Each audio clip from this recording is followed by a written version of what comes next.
Print, email, Facebook, Twitter. More. Iraq hits the polls for first time since defeating Islamic State. Iraqis have voted in the first national election since declaring victory over Islamic State, after weeks of official campaigning, no clear front-runner has emerged, with Prime Minister Haider al-Abadi facing stiff competition from political parties with closer ties to Iran. Iraq has struggled to find a formula for stability since a US-led invasion toppled dictator Saddam Hussein in 2003, and many Iraqis have lost faith in their politicians. In central Baghdad, voters supporting Mr. al-Abadi said they were doing so because they gave him credit for Iraq's military victory over IS. Mr. al-Abadi took revenge for civilians killed in insurgent attacks in Iraq with the victory over Daesh, said 71-year-old Filiha Hassan, using the Arabic acronym for IS. After IS overran nearly a third of Iraq in the summer of 2014, the group launched waves of suicide bombings targeting civilians in Baghdad and other pockets of government-controlled territory.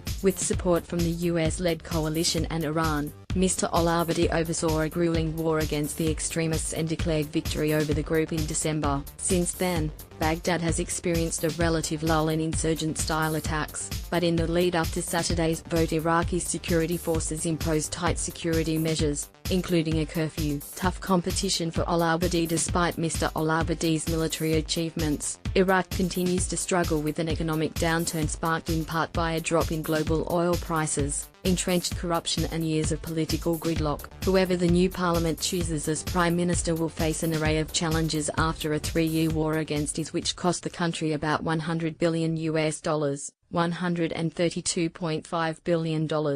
Much of the northern city of Mosul was reduced to rubble in fighting to oust Islamic State, and it will require billions of dollars to rebuild in a stagnant economy. Media player, space to play, M to mute, left and right to seek, 0001:3100:0001:31. Mr. al-Abadi's most powerful opponents are his predecessor, Nuri al-Maliki, and an alliance of candidates with close ties to the country's powerful, mostly Shiite paramilitary forces. The alliance, called Fatah, Arabic for conquest, is headed by Hadi al-Amiri, a former Minister of Transport who became a senior commander of paramilitary fighters in the fight against the IS group. Many of the candidates on his list were also paramilitary commanders before they cut their official ties with the force in order to seek office. Jassim Mohsen, 58, who fought against IS with the paramilitary forces, said he was casting his vote for the alliance because of their personal sacrifices.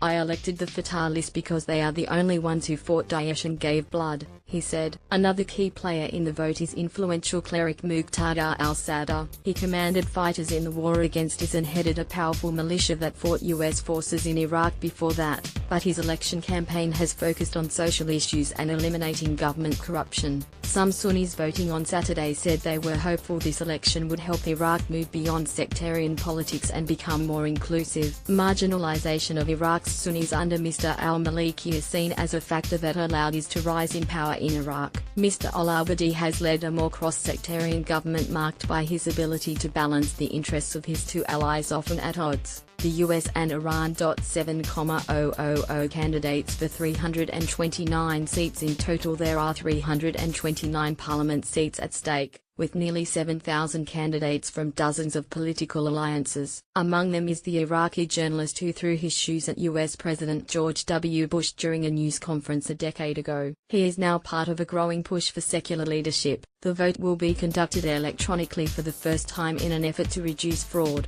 and polling centers have been set up for many of the country's 2 million people who remain displaced by the war against IS. Despite the logistical hurdles, the results of the election are expected within 48 hours of the vote, according to the independent body overseeing the election. Government formation negotiations are expected to drag on for months after that as the dozens of political parties attempt to cobble together a political bloc large enough to hold a majority of seats in parliament.